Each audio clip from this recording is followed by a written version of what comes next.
خلیفہ کے ہم ہیں خلیفہ ہمارا، وہ دل ہے ہمارا آقا ہمارا، ہمارا ہمارا خلیفہ ہمارا، وہ دل ہے ہمارا آقا ہمارا، وہ دل ہے ہمارا آقا ہمارا۔ Assalamu alaikum wa rahmatullahi wa barakatuhu. Bienvenue à l'émission cette semaine avec le Calife. Nous avons l'honneur de vous présenter les points forts de la Jalsa Salana de Qadian de 2021. Dimanche d'avant, sa sainteté le Calife, qu'Allah soit son soutien, a présidé la session de clôture de la Jalsa Salana de Qadian et de Guinée-Bissau et il a prononcé un discours. Sa sainteté le Calife, qu'Allah soit son soutien, a clôturé la Jalsa Salana de Qadian de 2021 par un discours prononcé depuis Islamabad au Royaume-Uni.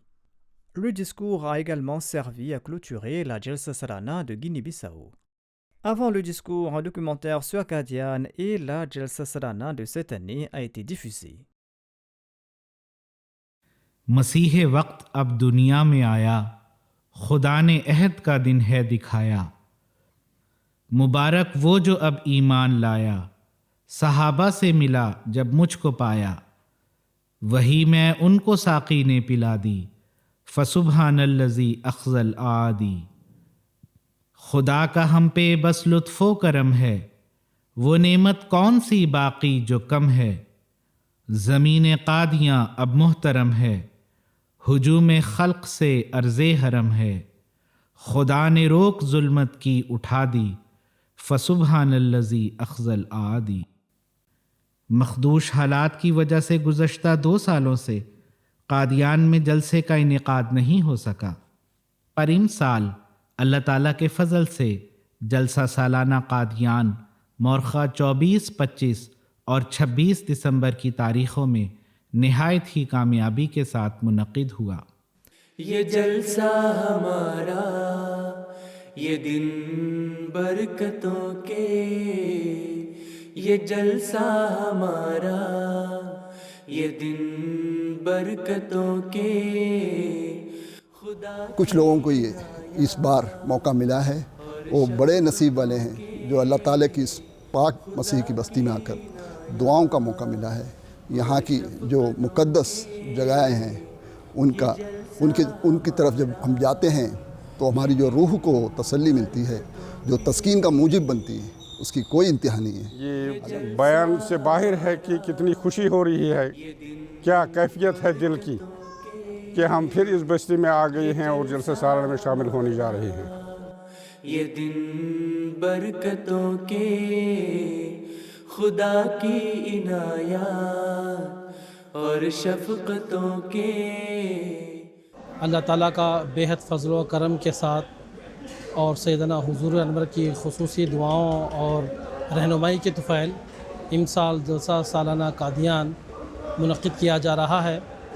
Corona virus کی مہلک وبا کی وجہ سے امسال جلسہ سالانہ محدود تعداد میں چھوٹے پیمانے پر منعقد کیا جا رہا ہے اور مہمانوں کو رہائش کا انتظام مناسب فاصلے کے ساتھ کیا گیا ہے اور 17 قیام گاہیں مہمانوں کے لیے تیار کی گئی ہیں اور مہمانوں کے کھانے کے لیے 2 لنگر خانے جاری کیے گئے ہیں اور ایک لنگر خانے میں پرہیزی کھانا تیار کیا جا رہا ہے اور دوسرے لنگر خانے میں تمام مہمانوں کے لیے جلسے کا روایتی کھانا تیار کیا جا رہا ہے۔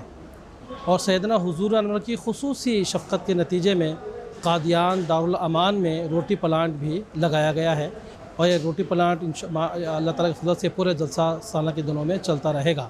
اللہ تعالیٰ کے فضل سے جلسہ سالانہ کے جملہ پروگرامز بڑی کامیابی کے ساتھ چل رہے ہیں۔